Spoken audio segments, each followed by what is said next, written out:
Halo semua, selamat kembali ke video cikgu. Dan pada video kali ini, kita akan mempelajari bab 13 iaitu sisa domestik. Tapi sebelum kita mula, mari kita lihat apakah kandungan bab ini. Baiklah, di dalam bab 13 sisa domestik ini nanti, perkara yang pertama yang kita akan pelajari ialah kita akan mengenali apa itu sisa domestik. Sebab kita nak lihat dahulu maksud sisa domestik itu sendiri. Selepas kita lihat maksud itu, barulah kita akan lihat jenis-jenis sisa domestik yang terdapat di negara kita yang kita sudah hasilkan daripada rumah ataupun daripada tempat kerja. Baik, selepas itu jenis-jenis sisa domestik ini nanti kita akan bahagikan lagi kepada dua jenis lagi, iaitu kita nak lihat apakah jenis-jenis sisa domestik yang bentuk pepejal dan apakah jenis-jenis sisa domestik yang berbentuk cecair. Selepas itu nanti baru kita akan lihat apakah kesan-kesan pembuangan sisa domestik ini terhadap alam sekitar dan juga terhadap manusia sendiri. Dan selepas kita akan lihat kesan itu, kita akan lihat bagaimana langkah-langkah untuk kita boleh ambil untuk mengurangkan kesan pembuangan sisa domestik ini. Baiklah, untuk memulakan pembelajaran bab 13 sisa domestik ini, mari kita lihat pengenalannya. Baik, pengenalan maksud kepada sisa domestik ini ialah sisa yang merupakan hasil buangan daripada aktiviti sosioekonomi manusia yang tidak digunakan lagi, banyak berpunca daripada bahan buangan dari rumah kediaman. Iaitu kalau kita nak faham dekat sini ialah sisa domestik ini merupakan sampah-sampah yang telah kita hasilkan dari rumah, seperti yang terdapat di dalam gambar di belakang cikgu ini, di mana gambar-gambar ini menggambarkan sisa-sisa buangan sisa domestik yang biasa kita hasilkan dan yang biasa kita buang. Terutamanya yang di belakang ini iaitu buah-buahan, sisa-sisa buah-buahan yang kita sudah tidak gunakan lagi, iaitu yang sudah kita selepas kita makan kita buang. Lepas tu yang di atas cikgu ini pula iaitu merupakan sampah-sampah yang dalam bentuk plastik yang biasanya kita buang dari rumah. Baik, itu adalah pengenalannya. Jadi sekarang kita akan lihat pula jenis-jenis sisa domestik yang biasa kita hasilkan di rumah. Baik, jenis-jenis sisa domestik ini kita boleh bahagikan kepada dua, iaitu yang pertama kita lihat di sini. Yang pertama kita lihat ialah bahan organik dan yang kedua ialah bahan bukan organik. Jadi bahan-bahan organik ini maksud dia ialah bahan yang mudah dilupuskan, dia mudah hilang sendiri secara semula jadi. Iaitu yang pertama kita lihat ialah kertas, yang kedua pula ialah sisa kebun dan yang ketiga pula ialah sisa makanan. Manakala pula yang bukan organik pula ialah sisa-sisa besi buruk, plastik, tin dan juga kaca. Daripada jenis-jenis sisa domestik tadi iaitu bahan organik dan bukan organik tadi, dua-dua bahan ini kita boleh bahagikan lagi kepada dua jenis, iaitu yang pertama sisa domestik yang berbentuk pepejal dan yang kedua pula sisa domestik yang berbentuk cecair. Jadi untuk sisa domestik yang berbentuk pepejal pula iaitu terdiri daripada kertas, sisa makanan, logam, plastik, perabot dan juga lampin pakai buang. Manakala yang berbentuk cecair pula ialah shampoo, minyak enjin, minyak masak, air cucian makanan, sisa minuman dan juga air kumbahan. Baiklah, seterusnya kita akan lihat kesan-kesan pembuangan sisa domestik ini. Jadi di dalam slide ini cikgu telah senaraikan antara 5 kesan pembuangan sisa domestik ini yang biasa kita lihat di negara kita. Iaitu kita lihat nanti yang pertama pencemaran sungai, yang kedua nanti longkang akan tersumbat. Selepas itu, longkang tersumbat akan menyebabkan banjir dan banjir yang berlaku ini akan menyebabkan perbelanjaan kerajaan semakin meningkat dan banjir juga akan boleh menyebabkan wabak penyakit berjangkit. Dan kita lihat yang pertama. Yang pertama, bagaimana sisa domestik ini boleh menyebabkan pencemaran sungai, di mana sisa-sisa domestik ataupun sampah-sampah yang kita buang ini dia akan masuk ke dalam sungai dan menyebabkan air kotor, dan air kotor tersebut akan mengeluarkan bau yang tidak menyenangkan dan air tersebut memang tidak dapat digunakan. Tapi kalau kita gunakan juga, dia akan menjejaskan kesihatan. Jadi itu yang pertama berkenaan dengan pencemaran sungai. Yang kedua pula, sisa domestik yang kita buang ke dalam persekitaran rumah kita, dia akan mengalir ataupun akan pergi ke longkang ataupun parit yang berdekatan.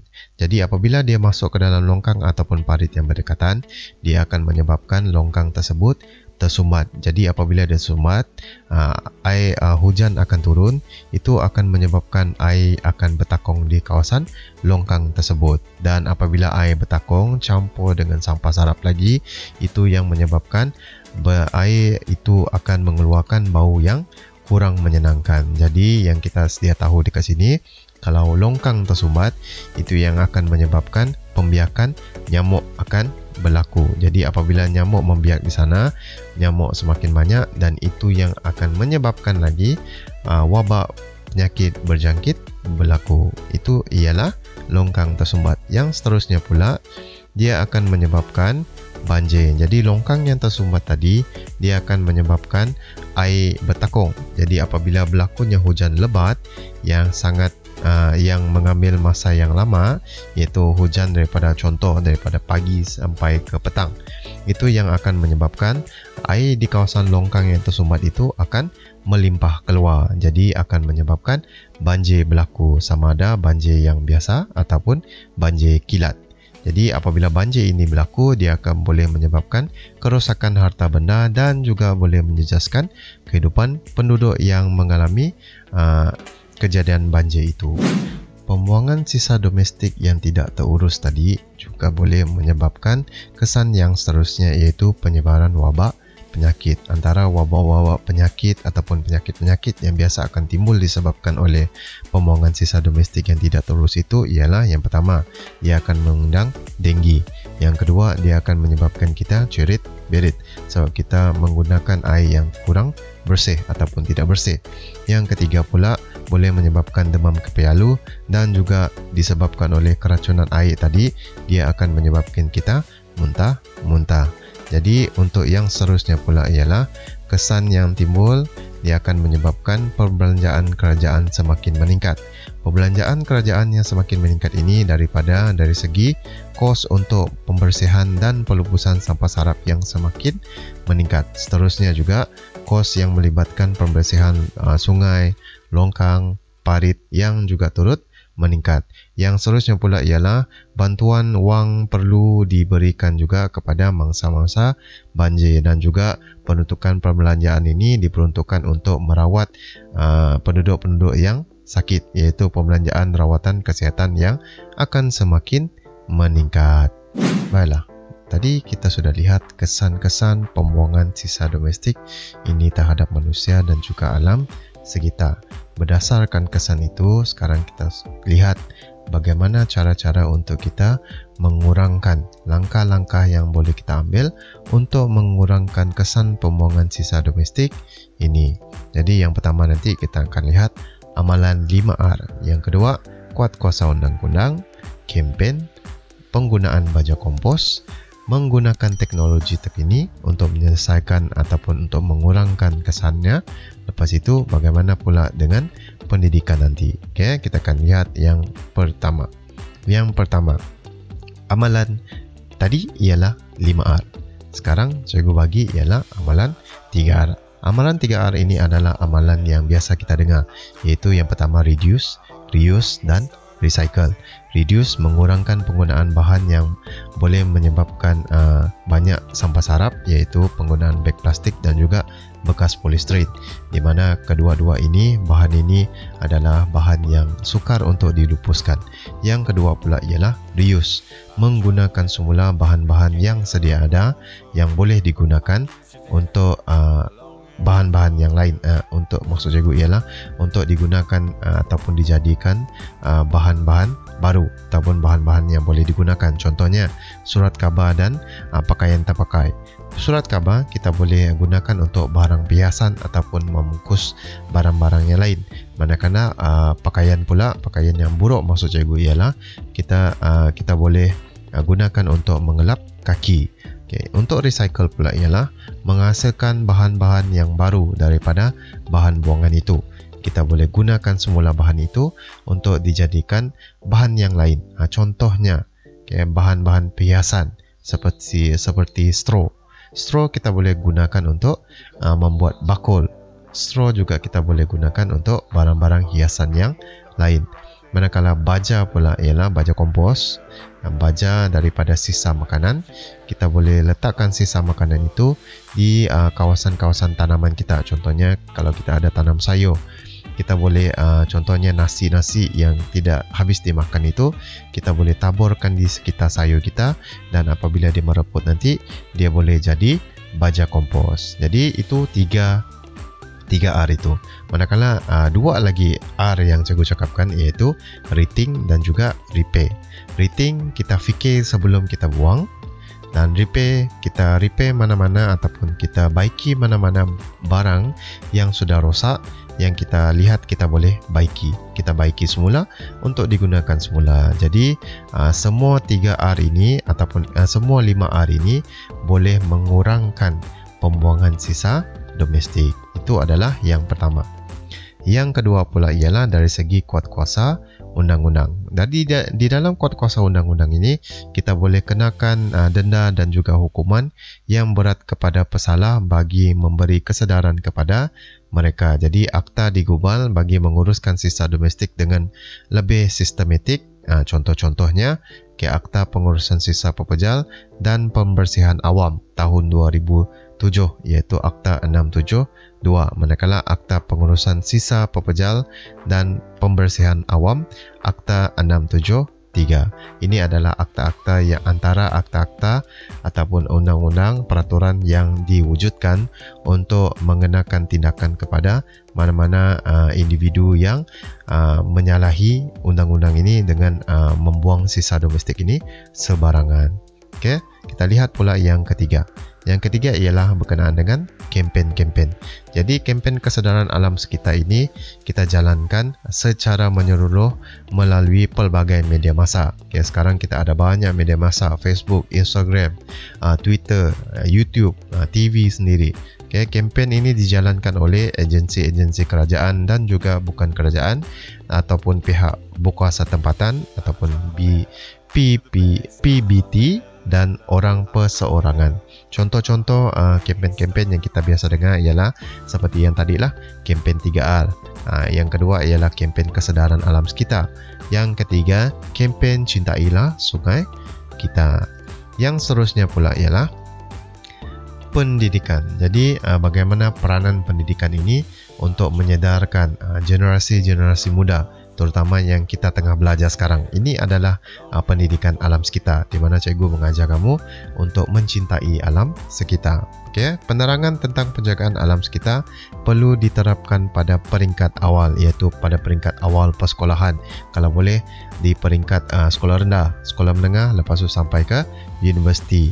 Tujuan dia adalah untuk memupuk kesedaran melalui mata pelajaran yang dipelajari di sekolah. Jadi pihak sekolah perlu menjalankan aktiviti tambahan di sekolah yang lebih menerapkan nilai cintai alam sekitar. Jadi situ nanti dia akan menerapkan amalan cintai alam sekitar ini kepada para pelajar lah, supaya para pelajar lebih menghargai alam sekitar. Okay, yang seterusnya pula ialah teknologi. Penggunaan teknologi terkini, sebab sekarang ialah zaman pembangunan teknologi. Jadi antaranya ialah logi waste to energy, iaitu WTE, dapat mengurangkan sisa yang perlu dihantar ke tapak pelupusan, iaitu sebanyak 85%. Jadi dapat mengurangkan pencemaran bau berbanding tapak pelupusan sedia ada. Daripada teknologi ini kita boleh cipta sesuatu barang daripada barang yang kita tidak gunakan lagi. Contohnya, kita gunakan ubi kayu untuk menggantikan polisterin. Polisterin makanan gitu, di mana ubi kayu ini kita proseskan dan kita boleh jadikan sebagai tapak ataupun pinggan. Yang lain yang cikgu dengar iaitu menggunakan daun pisang untuk dijadikan sebagai tapak letak makanan ataupun untuk dijadikan untuk mengganti pinggan. Okey, itu adalah antara teknologi-teknologi yang digunakan. Ada banyak lagi teknologi yang lain atau untuk memproses ataupun menjadikan bahan-bahan buangan ini supaya bahan buangan ini boleh digunakan semula. Ada banyak. Okey, banyak contoh-contohnya. Jadi yang seterusnya pula ialah menghasilkan baja kompos. Jadi bagaimana baja kompos dihasilkan? Baja kompos dihasilkan dengan menggunakan sisa makanan yang kita hasilkan dari rumah itu, kita tanam dalam tanah untuk dijadikan baja organik. Sebab bahan-bahan ini bahan mudah reput. So apabila direput, dia boleh jadi baja kepada tanaman kita. Jadi ini akan dapat mengurangkan penggunaan baja kimia yang boleh mencemarkan tanah dan dapat digunakan oleh pelbagai jenis tanah. Jadi kalau kita lihat sekarang, baja kompos lebih murah daripada baja kimia, di mana baja kompos ini kita boleh buat sendiri. Kita campurkan sisa-sisa makanan tadi bersama dengan tanah yang sedia ada. Lepas tu apabila kita biarkan dia mereput, dan selepas dia mereput, kita boleh angkut tanah tadi yang bercampur dengan sisa makanan tadi, dan kita boleh jadikan sebagai baja organik kepada tanaman-tanaman kita. Jadi itulah tadi berkenaan dengan bab 13, iaitu sisa domestik. Kalau ada apa-apa pertanyaan ataupun soalan, boleh kemukakan di ruangan description di bawah. Sehingga kita berjumpa lagi di video cikgu yang seterusnya. Jangan lupa subscribe ya. Bye-bye.